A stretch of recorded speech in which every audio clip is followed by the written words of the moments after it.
킨 건가요? 아, 시간이? 그래, 이렇게 합시다. 또 의미가 또 좋네요. 그죠? 더 아득하니? 예, 좋습니다. 예. 보는 사람들의 마음, 각기 다 다를 거예요. 그죠? 여기서 우리가 어떤 해석을 붙여버리면, 우리가 현재 저걸 보면서 느낀 감정이 희석되어 버릴 것 같아요. 여러분의 마음에 담아 두십시오. 예.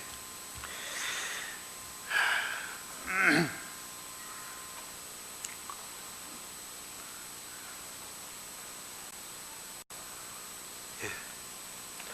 그래서 예수님이 무릎으로, 그래서 무릎을 꿇는다는 것은 뭐예요? 항복. 예수님이 우리가 하나님 앞에, 아버지 앞에 무릎을 꿇기를 원하십니다. 항복하는 그 자체를 중요한다는 것이 아니라, 그래야만이 하나님이 도와줄 수 있기 때문에, 그 마음을 배워 하나님이 들어갈 수 있잖아요, 예수님이. 그래서 예수님이 우리에게 무릎의 흔적을 많이 가져라고 이야기하는 것입니다. 네 번째는 우리 마음에 예수의 흔적을 갖자 하는 것입니다. 11장 29절에 마태복음에, 내가 작년에 처음 와가지고, 작년에 제가 2달에 한 번씩 와서 메시지 전할 때 전했던 말씀, 나는 마음이 온유하고 겸손하니 나의 멍에를 메고 내게 배우라. 그리하면 너의 마음이 쉼을 얻으리니라고 합니다. 예수님 마음은 온유하고 겸손한 마음이라고 정의해 볼 수 있겠죠. 예수님은 이사야서 꼭 53장 7절 말씀을 인용하지 않더라도, 예수님은 우리의 죄뿐만 아니라 슬픔과 고통과 질병과 고통을 그 어깨에 지시고 십자가의 고난을 받으셨던 것을 우리는 잘 알고 있습니다. 예수님 지극히 겸손하고 또한 남의 짐을 대신 져주셨고 그 삶을 살다가 갔습니다. 또한 우리가 예수님만을 사랑하고 예수님만을 쫓다가 그러한 작은 예술에서 살다가 간 많은 사람들을 우리 주변에 많이 볼 수가 있습니다. 우리 또 그들처럼 할 수는 없지만 우리가 마음으로라도 예수님의 흔적을 짓는, 마음이 있어야 그 다음에 행동이 나가는 것이잖아요. 마음의 흔적을 짓는 성도가 됐으면 좋겠습니다. 그래서 처음에 이 흔적이란 이 자체는 제가 어떤 짐승의 소유주냐 누구 것이냐 하는 것을 나타내기 위해서 새를 달구어서 짐승의 머리에나 그 밖에 몸의 일부분에 찍는, 그래서 그 표가 드러나게 하였습니다. 이것을 흔적이라고 제가 한다고 말했죠. 그런데 이런 일이 짐승에만 구간된 것이 아니었고 바로 처음에 말했던 모든 노예들한테도 이렇게 나타냈습니다. 왜냐하면 그것은 내 소유물이라는 뜻이죠. 그래서 사도 바울은 그렇게 말합니다. 오늘 말씀에 내가 내 몸에 예수의 흔적을 지니고 있노라고. 내가 아니라 예수님이 그렇게 낙인을 찍으셨고 예수님이 그렇게 흔적을 만들었습니다. 그래서 고린도전서 11장에 보면은 소위 11장은 사도 바울의 고난 시리즈라고 그래요. 집에 가서 나중에 읽으세요. 고린도전서에 고난 시리즈라고 그러는데 11장을 사도 바울의 고난 시리즈. 그래서 내가 수고를 넘치도록 하였고, 어떻게 보면 자랑하는 것 같아요. 이제 자랑이 아닙니다. 또 옥에 갇히기도 더 많이 하고, 옥에 갇히기도 있다는 것이 아니라 더 많이 하고, 그 다음에 매도 수없이 맞고 여러 번 죽을 뻔했고, 유대인들에게 40에 하나 감한 매를, 40에 하나 감한 매를 39대를 맞았다는 거예요. 그냥 몽둥이로 맞은 게 아니고요, 갈고리 7개로 찢어진, 그래서 끄트리가 쇠가 달린 그런 가죽의 몸으로, 그래서 3번 그렇게 맞았다고 합니다. 3번 그렇게 고난을 당했단 말이죠. 그런 태형의 고난을요. 매를 5번, 정정하겠습니다. 5번 맞았고요. 또한 3번 태장에 맞았고요. 1번 돌에 맞았고, 돌에 맞아 도망가는 장면이 기록이 되어 있는데, 또한 3번 파산하는 것도 되죠. 선교 여행 가다가 이렇게 자기를 이렇게 이야기를 합니다. 그것도 3번 파산에 일주야를 깊은 어둠 속에서 보냈다고 합니다. 지중해를 헤맸다는 것이죠. 파산이 된 상태에서. 또 그러면서 그는 결과적으로 여러 번 계속해서 써내가죠. 여러 번 여행에 강도의 위험과 동족의 위험과 이방인의 위험과 광야의 위험과 바다의 위험과 거짓 형제들의 위험과 그러면서 내가 또 수고했고 애쓰고 여러 번 자지 못하고 줄이며 목마르고 여러 번 굶고 춥고 헐벗었노라고 고린도전서 11장에 자기가 기록해 놓고 있어요. 이 모든 것 속에서 그는 결국 그의 몸에는 그의 삶에는 그리스도의 흔적을 남기게 되었다는 것입니다. 성령께서 인치시는 그러한 낙인도 있었지만 그리스도인을 살면서 당했던 고난, 그 비극, 예수를 복음을 전하기 위해서 맛보았던 그러한 것들을 흔적을 자기 마음에 지녔다고 말하는 것입니다. 바울은 이 흔적이 말로 없이 고통스럽기는 하였지만 그는 결코 이것을 부끄러운 것으로 여기지 않았다는 것이죠. 오히려 그는 예수 그리스도 십자가에는 자랑할 것이 없노라고 그는 고백했죠. 너무나 유명한 이죠. 오늘 본문 보게 되면은 14절에 내게는 우리 주 예수 그리스도의 십자가에 결코 자랑할 것이 없으니, 그죠? 이렇게 말하고 있습니다. 왜냐하면 이 십자가가 바로 그의 바울의 면류관이요 그 면류관의 보석이었기 때문입니다.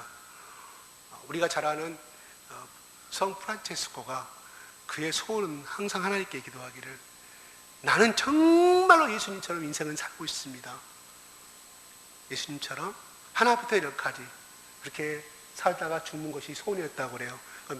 매번 묵상하고 매번 명상기도하고 기도할 때마다 나도 이 예수님처럼 이러한 흔적을 갖고 살다가 내가 이 세상을 하나님 앞에 불러갈 수 있도록 그렇게 이야기를 했다고 합니다. 근데 그가 기도하다가 결국은 그것을 환상을 보고 얼마나 그 소원이 강렬했으면 자기 예수님께서 흘리셨던 머리와 양손과 발에 실제적으로 육체의 흔적을 가졌다고 그래요. 죽을 때까지 그 예수님이 그 흘리셨던 그 피와 비슷한 손에서 또 옆구리에서 피를 계속 흘리다가, 많이 흘리지 않았겠죠. 많이. 왜냐하면 생명이 위험하니까 죽을 때까지 프란체스코에는 그런 피를 흘리는 그런 기적이 있었다고 그래요. 물론 천주교에서는 하도 이제 사람을 이렇게 성인으로 묘사하니까 뭐 그것이 사실이라고 가정했을 때 프란체스코가 얼마나 하나님 앞에 이렇게 그리스도의 십자가의 고난에 참여하기를 원했고 예수님처럼 정말 살기를 원했기 때문에, 또 그는 거리의 성자였고 거지의 성자였고 프란체스코 천주교 유인 중에 아주 제1의 인물로 천주교에서는 신봉하고 있잖아요. 우리가 오늘날 그렇게 젊었을 때는 그렇게 살기를 아마 원했을 거예요. 성령이 불타고 믿음이 불탔을 때. 그러나 자식이 생기고 결혼함으로 인해서 그 마음은 점점 옆해지고 마음만 있을 뿐이지 현실은 그것은 아니잖아요. 그죠? 근데 그것이 잘못됐냐? 저는 그렇게 생각하지 않아요. 왜? 하나님이 우리에게 준 직업은 성직이기 때문에요. 그 성직이라는 것은 목사만이 성직이 아니라요. 제가 말하는 것은 현재 내가 어떤 회사에 근무하고 어떤 직업에 종사하는 그 자체가 하나님 주신 성직이라는 거예요.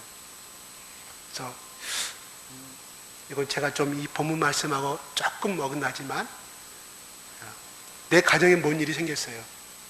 내 가정에 예를 들어서 교회는 가야 돼요. 어느 것을 선택해야 됩니까? 그래서 생겼다는 것은 여러 가지로 또 생각해 볼 수 있어요. 예를 들어서 내 자식의 생명의 위험이 있는데 그걸 놔도 교회를 가야 돼요. 제가 그런 걸 말하는 거예요. 또 가끔 어떤 분들 중에는 물론 꼭 가야 되겠지만 주일날 어떤 행사가 있어 참여를 이렇게 저는 내가 봤을 때는 안 했으면 좋겠다는 생각이 들어요. 그거는 내가 돈으로만 보여주면 돈으로 다른 사람을 통해서 붙여주기만 하면 되니까. 예를 들어서 결혼식도 마찬가지겠죠. 물론 자기 형제 결혼식은 참여를 해야 되겠죠. 그러나 그렇지 아니한 먼 지척이면은 그냥 사람을 통해서 그냥 세상은 요거잖아요. 참석도 안 하면서 요것도 안 하면 요것도 먹죠. 그러나 참석 안 해서 요걸 해주면 요거하는 사람은 없습니다. 그렇죠? 그렇게 하고 이렇게 예배를 참석하면 하나님이 더 기뻐할 것입니다. 너희는 먼저 그의 나라 그 일을 구하라고 그랬잖아요. 하나님 분명히 그만큼 그 욕을 감당하고, 우리가 예수를 믿기 시작한다는 것은 세상에 대해서 우리가 욕을 먹는다는 각오를 하고 간다는 뜻이에요. 반대로 해석하면. 그렇죠? 그래서 세상은 너희를 해하고 너희를 죽일 것이라 예수님이 말씀하셨잖아요. 그런데 그것도 예수의 그 고난에 참여하는 흔적이거든요. 흔적인데 제가 그렇게 보면 좀 아쉬움이 있어요. 그런 분들을 볼 때마다. 물론 사정이 있겠지만 이해는 하지만, 저는 이해하지만 하나님이 이해를 안 하시죠.